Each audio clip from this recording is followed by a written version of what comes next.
whatever they're fed, it's gonna be like that's just what it is for now. He's there Hmm. because of our sins, and he's there because that was God's plan. Now, because that wasn't his plan at first, now it is. So it's just weird, bro. It's weird. I don't Yeah, know if that makes I don't know if that made any sense, but I'm sorry, but it's just weird, like how the their way of thinking just I don't know how to put it. yeah, I don't get it either, and it's I these people really don't know him. Like I know people who are just destroying their lives and going with the whole show only because not only because but one of the reasons that they'll cite is that like yeah they met the dude when he was a little fat kid and it's just like no guys like it's not how it works. You don't really know him.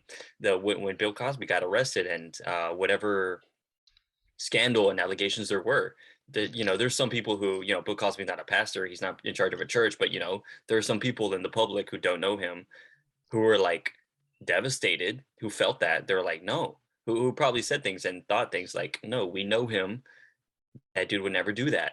But the thing with Nathan is that like no, you guys actually really don't know him, and very purposefully so. Think about how they presented him to you.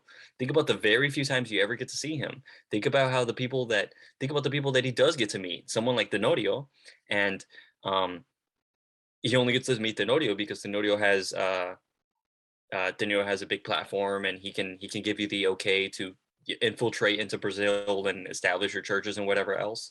Um, and then yeah, when members say that they know him, they don't really know him. They know his logo slapped 50 times every 100 square feet in their church. They know they know the products. They know the pictures of him in their home. They know the picture of the embalming or the engraving of him in their hymnarial. They know all the chants that they've been fucking doing forever. um And yeah, it's not. now that I think about it, the reason why they have to chant and the reason why the ministers have to yell, bro, how many times did you fake your cry or just like you were just like, okay, we're gonna cry again. Here we go.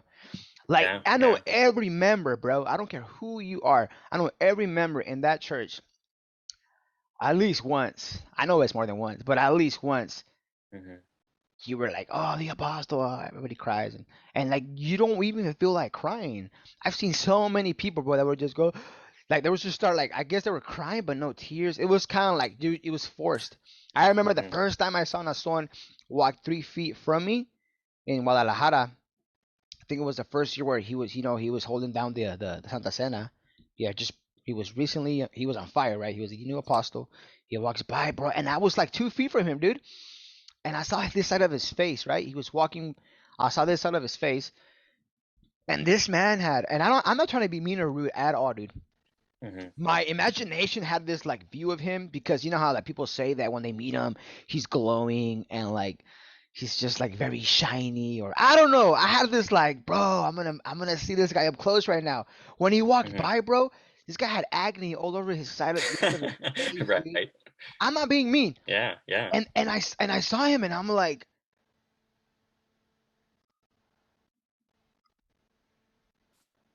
right? He passed by and I was getting goosebumps from all the yelling. Cause and that happens anywhere. That happens anywhere. If you go to Six Flags and the roller coaster just comes and there's the people yelling, you get the chills. Your body reacts. That's pretty much what it was. But psychologically analyzing the situation, like this dude was just a normal guy, bro, walking. And if you look at his security guards, which I don't know why you have security guards, you're surrounded by people you love. Like who do you fear? Yeah. Who could possibly, whatever?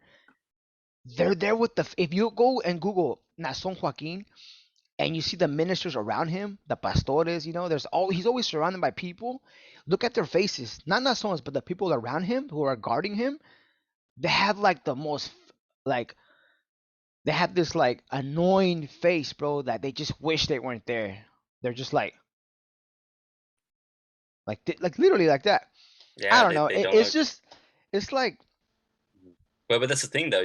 They know him. They actually know him. They see him behind closed doors and they hang out with him and they know that the spectacle that they have to go and march out there and be part of um, is all a show to keep them in power, to keep them in the private rooms with Nason, where they actually know him, where he's not magical, and he's not like just having fish come out of their fish dinner just pop out of thin air like he's Jesus or something like that. Like that's like it's just not happening. I actually have a picture of remember when I said earlier about like Naason coming within 2-3 feet of someone? I actually have a picture of me and him like within 2-3 feet of each other back Wow. in February 2015. This was like right after he became apostle. So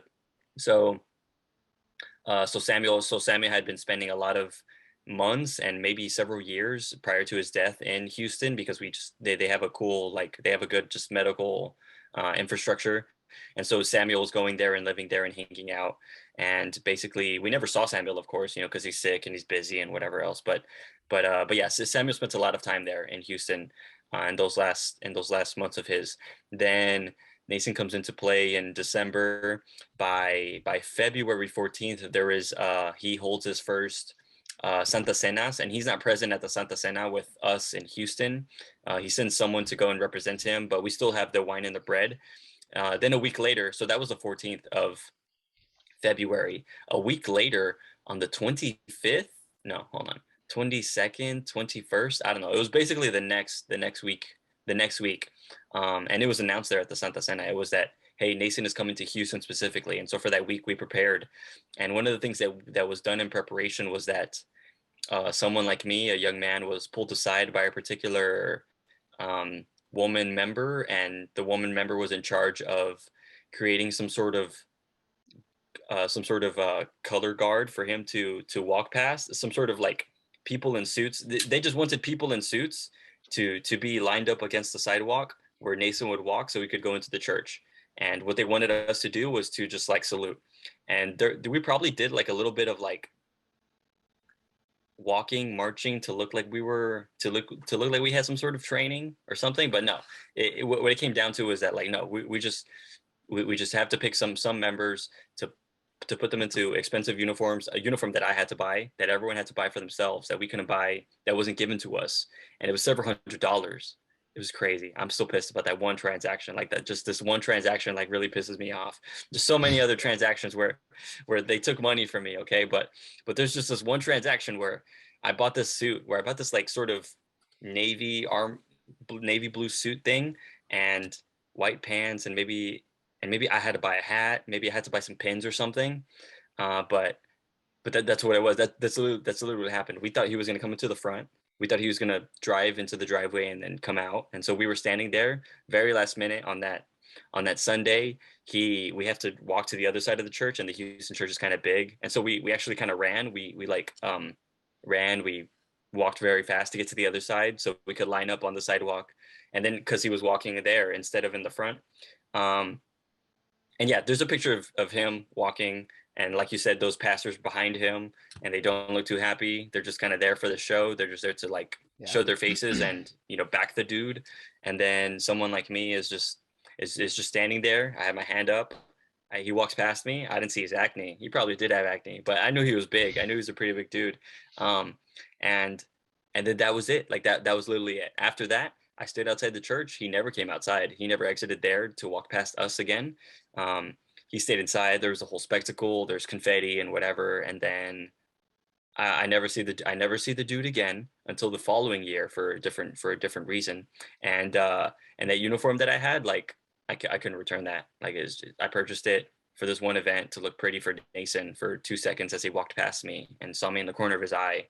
And and then now, 3 years later, just there's this other gigantic rift between someone like me and him.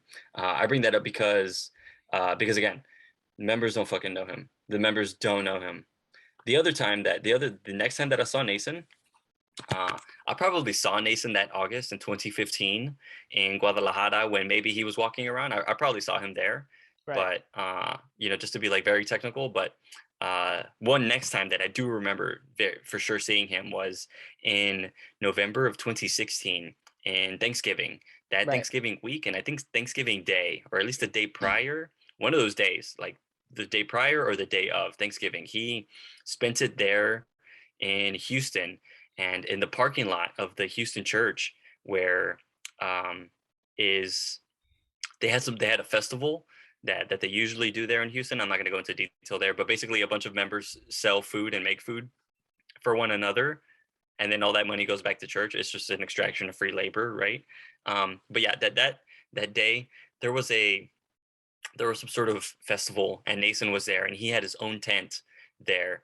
And because it was Thanksgiving, they really bedazzled this tent up. Like they got like actual cornucopias. They went to like a party store or like an arts and crafts store or something like that, and they got a bunch of just Thanksgiving looking junk stuff, decorations to put into this little gazebo tent.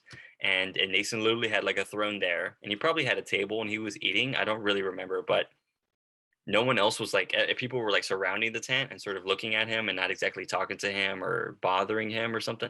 I don't think he spoke to anyone, but the point of that is that like you guys very clearly don't know him. Like this dude is not Skyping with families for 15 minutes every Sunday with families that he supposedly knows. Right.